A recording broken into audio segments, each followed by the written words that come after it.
Project আপনাদের যা যা আছে, আর যোগাযোগ করবে আপনার সঙ্গে কিভাবে, বা আপনাদের মানে এই মানবিক সংস্থার সঙ্গে কিভাবে? মানবিক সংস্থার আপাতত যেটা আমাদের মূল ফোকাস, এটা হচ্ছে প্রত্যেকদিন রাত্রিবেলা স্টেশনে যারা ভবঘুরে আছে তাদের খাবার অ্যারেঞ্জমেন্ট করা। কতজনকে খাওয়ান এখানে মোটামুটি রোজ? 70-80 জনের প্রোগ্রাম করতে হয় রেগুলার আমাদের। আচ্ছা, এটা হচ্ছে আমাদের মূল ফোকাস। রোজ হয় এটা, প্রত্যেক দিন হবে?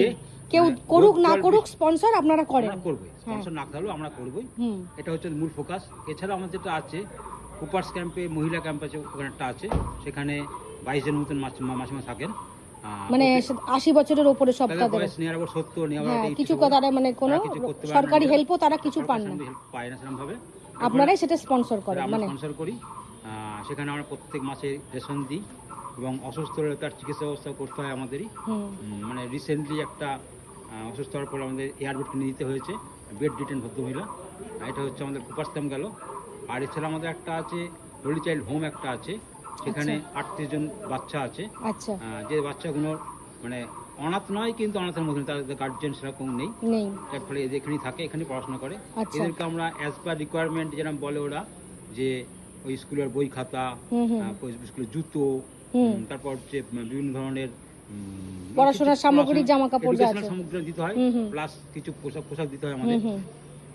আর এছাড়া ওই জন্মদিন অনুষ্ঠানে কেউ যদি অংশগ্রহণ করতে পারে, ওখানে করতেই পারে, অসুবিধা নেই। আর এখানে হচ্ছে নিরাশ্রয় যদি কেউ আছে, নিরাশ্রয় যদি কেউ মনে করে। এখানে কতজন তাও আছেন বয়স্ক?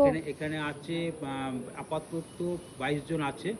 সবাই দুজন বাড়ি টাড়ি চলে যাচ্ছে, একজন এটা তো অনাথ নয়, বাড়ি প্রত্যেকের বাড়িতে আছে, সেরকম ভাবে দেখে না বলে থাকতে বাধ্য হচ্ছে। এখান থেকে বাড়ি ফাড়ি যায় একজন। আর একটা আমাদের শুরু হয়েছে আপাতত, সেটা হচ্ছে মানবিক শিক্ষাঙ্গন, এ হচ্ছে নাম। এটা হচ্ছে করি কলাইঘাটাতে।